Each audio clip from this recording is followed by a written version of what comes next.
ನಮಸ್ಕಾರ, BM ಟಿವಿಗೆ ಸ್ವಾಗತ. ನಾನು ಭಾಸ್ಕರ್ ಎಂ.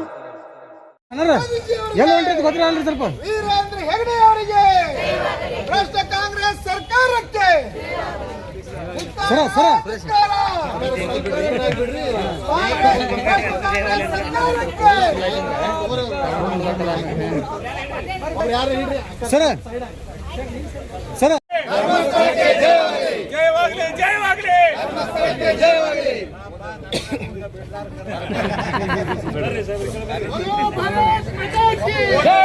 ಒಬ್ರು ಹೋದ್ರಿ ಜೋರಂಗಿ ಹೇಳ್ರಿ. ಧರ್ಮದ ಉಳಿವಿಗಾಗಿ ಧರ್ಮಯುದ್ಧ. ಧರ್ಮದ ಉಳಿವಿಗಾಗಿ ಧರ್ಮಯುದ್ಧ. ಈ ಕ್ಷೇತ್ರ ಧರ್ಮಸ್ಥಳದ ಹೆಸರಲ್ಲಿ ಅಪಪ್ರಚಾರ ಮಾಡುತ್ತಿರುವುದು ಖಂಡಿಸಿ ಜಿಲ್ಲಾದ್ಯಂತ ಪ್ರತಿಭಟನೆ.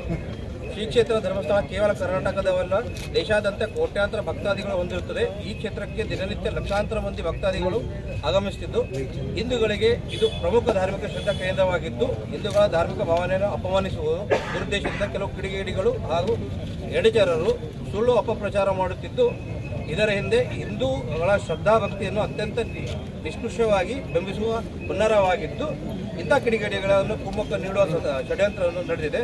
ಭಾರತದ ನ್ಯಾಯ ಸಂಹಿತೆ ಅಡಿಯಲ್ಲಿ ಅನಾಮಿಕ ವ್ಯಕ್ತಿಯೊಬ್ಬ ಯಾವುದೇ ಆಧಾರವಿಲ್ಲದೆ ಮಾಡಿದ ಆರೋಪಕ್ಕೆ ರಾಜ್ಯ ಸರ್ಕಾರವು ಲಕ್ಷಾಂತರ ರೂಪಾಯಿಗಳನ್ನು ವಹಿಸಿ ಆತನ ಹೇಳಿದ ಕಡೆಗಳೆಲ್ಲ ಗುಂಡಿ ತೋಡಿದ್ದು, ಆದರೆ ಈ ಅನಾಮಿಕನ ಹಿಂದಿರುವ ದುಷ್ಟ ವ್ಯಕ್ತಿಗಳು ಯಾರು ಮತ್ತು ಅವರು ಮಾಡುತ್ತಿರುವ ಸಂಚುಗಳನ್ನು ಎಂಬುದನ್ನು ಈವರೆಗೆ ರಾಜ್ಯದ ಜನತೆ ಕಾಂಗ್ರೆಸ್ ಸರ್ಕಾರಕ್ಕೆ ತಿಳಿಸಿರುವುದಿಲ್ಲ. ಆದ್ದರಿಂದ ಹಿಂದೂಗಳು ಧಾರ್ಮಿಕ ಶ್ರದ್ಧಾ ಕೇಂದ್ರಗಳನ್ನು ಅವಮಾನಿಸುತ್ತಿರುವ ಸಮಾಜ ವಿರೋಧಿ ವ್ಯಕ್ತಿಗಳನ್ನು ಪತ್ತೆ ಹಚ್ಚಿ ಅವರಿಗೆ ಶಿಕ್ಷೆಗೊಳಪಡಿಸಬೇಕಾಗಿ ಒತ್ತಾಯಿಸಿ ರಾಜ್ಯಾದ್ಯಂತ ಪ್ರತಿಭಟನೆ ಕೈಗೊಳ್ಳಲಾಗಿದೆ. ಕರ್ನಾಟಕ ಕಾಂಗ್ರೆಸ್ ಸರ್ಕಾರ ಹಿಂದೂಗಳ ಭಕ್ತಿ ಭಾವನೆಗಳನ್ನು ಧಕ್ಕೆ ತರುವುದು ಹುನ್ನಾರವನ್ನು ನಿರಂತರವಾಗಿ ಮಾಡುತ್ತಾ ಬಂದಿದೆ. ಇಂಥ ದುಷ್ಕೃತ್ಯಗಳನ್ನು ತಡೆಯುವಲ್ಲಿ ವೈಫಲ್ಯವಾಗಿದೆ. ಮಾನ್ಯ ಮುಖ್ಯಮಂತ್ರಿಗಳು, ಗೃಹ ಮಂತ್ರಿಗಳು ರಾಜ್ಯದ ಜನತೆ ಕ್ಷಮೆಯಾಚನೆ ಮಾಡಬೇಕೆಂದು ಈ ಮೂಲಕ ತಿಳಿಸುತ್ತೇವೆ. ವಂದನೆಗಳು.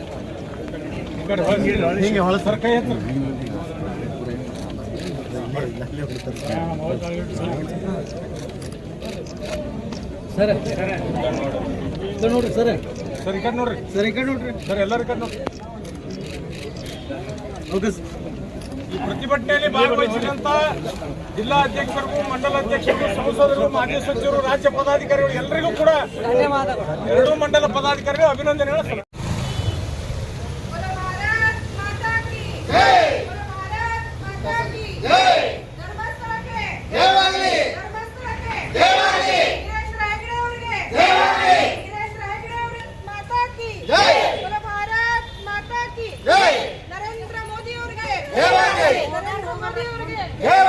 भारतीय जनता पक्षಕ್ಕೆ भारतीय जनता पक्षಕ್ಕೆ जय श्री राम, जय श्री राम, जय श्री राम, जय श्री राम.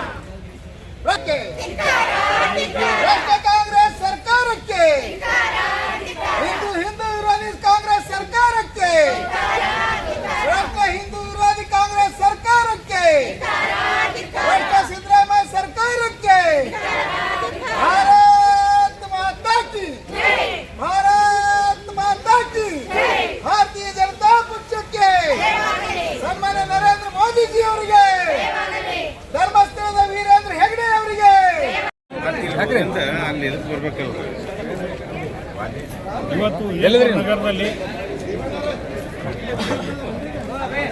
ಇವತ್ತು ವಿಜಯಪುರ ನಗರದಲ್ಲಿ ಧರ್ಮ ಉಳಿಸಿ ಧರ್ಮಸ್ಥಳ ಚಲೋ ಎಂದು ಪಾದಯಾತ್ರೆಯನ್ನು ಗಾಂಧಿ ಸರ್ಕಾರದಿಂದ DC ಆಫೀಸ್ವರೆಗೆ ಭಾರತೀಯ ಜನತಾ ಪಾರ್ಟಿ ಮುಖಾಂತರ ಮಾಡಲಾಯಿತು. ಇದೇ 1ನೇ ತಾರೀಕು ಧರ್ಮಸ್ಥಳ ಚಲೋ ಎಂದು ಕರೆ ಕೊಟ್ಟಿದೆ. ಎಲ್ಲ ಧರ್ಮ ಭಕ್ತರಿಗೆ ಧರ್ಮಸ್ಥಳ 1ನೇ ತಾರೀಕು 2 ಗಂಟೆಗೆ ಬರಬೇಕಾಗಿ ವಿನಂತಿ. ಸರಿ ಸದ ಈ ಮಾಸ್ಕ್ ಮ್ಯಾನ್ ಅಂತ ಆಗ್ತದೆ ತಂದು ಏನು ಮಾಡಪ್ಪ ಅಂತಂದ್ರೆ ಕಾಂಗ್ರೆಸ್ ಸರ್ಕಾರ ದುನಿಯಾದ ಹಾಳು ಮಾಡ್ತದೆ. ಅದಕ್ಕೆ ನಿಮ್ಮದು ಅನಿಸಿಕೆ ಏನು BJPದವ್ರು? ಸರ್, ಈ ಕಾಂಗ್ರೆಸ್ ಸರ್ಕಾರ ಮತ್ತು ಮುಖ್ಯಮಂತ್ರಿಗಳಿಗೆ ಕೇಳ್ತೀನಿ, ಯಾವನೋ ಒಬ್ಬ ಮಾಸ್ಕ್ದಾರಿ ಅನಾಮಧೇಯ ಬಂದು ಕಂಪ್ಲೇಂಟ್ ಕೊಟ್ಟಿದ್ದಕ್ಕೆ ನೀವು ಕೋಟ್ಯಾಂತರ ರೂಪಾಯಿ ನಮ್ಮ ತೆರಿಗೆ ಹಣವನ್ನು ಪೋಲು ಮಾಡಿದ್ದೀರಿ.